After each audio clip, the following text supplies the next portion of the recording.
அண்ணா என்ன மீன் கையில் வச்சுருக்கீங்க? ரொம்ப புதுசாக இருக்குது. சூர மீன். சரிண்ணே.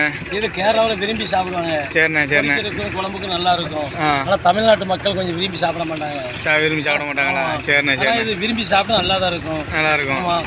கேரளா புளியை போட்டு ஊற்றி சாப்பிட்டு பொரிச்சு சாப்பிட்டா இதுக்குள்ள டேஸ்ட் தனி.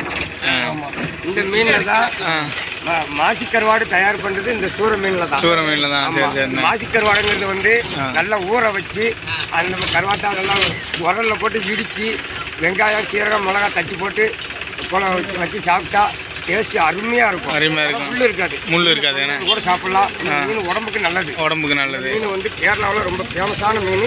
இந்த மீன் பேர் சூரன். சூரன் பேர் சூரன். சரி சரிண்ணே. மீனோட முகத்தை காட்டுங்கண்ணே பார்ப்போம். முகத்தை பாருங்க. சீலா மீன் சடைச்சிருக்கோம். நிறைய பேருக்கு இது சீலா மீனா அப்படின்னு கேட்பாங்க. ஆனால் தெரிஞ்சவங்களுக்கு இது மீன் இது சூரன்னு தெரியும். மீன் இது ரொம்ப அருமையாக இருக்கும் மக்களே. அருமையாக இருக்கும். வாங்கி சாப்பிட்டு பாருங்க. சரிண்ணே சரி. ராமேஸ்வரம் பாம்பன்லேருந்து பேசுகிறேன். சரி சரிண்ணே சரி.